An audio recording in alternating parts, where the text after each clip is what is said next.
माछाले कस्तो छ अब तेल हालेको अवस्थामा आम्मा हो बाटो चाहिँ खतरा नै जिब्लो छ पछाडि त सुल्ला सिलिन्डर रहेछ तलतिर झर्छ के आफू चिप्लो छ लास्ट बाटो चाहिँ आज पानी परेर होला होइन पानी परेर सो आजको भिडियोमा चाहिँ अहिले लडेको हेर्न पाइन्छ जस्तो छ पछाडिबाट गाडी आइरहेको छ रातै चिप्लिन्छ टायर त यो त हाम्रो किनकि टायर अलिक सानो हुन्छ क्या यो हन्डा युनिकर्नहरूको टायर यत्रो सानो छ पिलित चिप्लिहाल्छ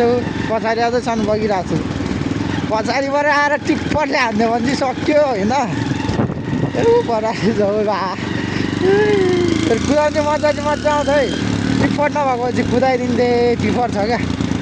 अब ब्ल्याक त चिप्लेर टिप्पर आएर पछाडिबाट स्ट्याम्पमा दियो भने के गर्नु त यति हो हिलो अब यहाँबाट छैन फेरि यहाँबाट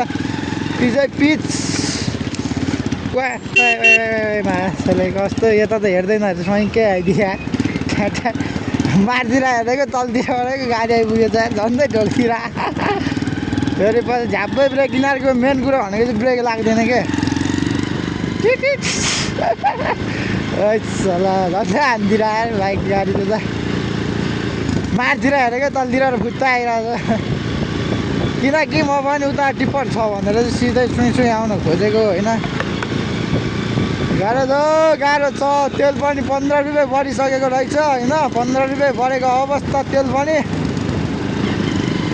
सो आजको मनै ब्लगमा हजुरहरूलाई स्वागत नै छ भन्नुपर्छ यहाँबाट चेकिङ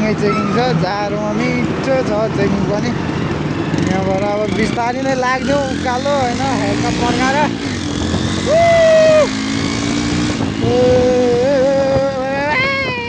झिलिमिली बत्ती बालेर आएको छ केही पनि देखिँदैन अगाडि चाहिँ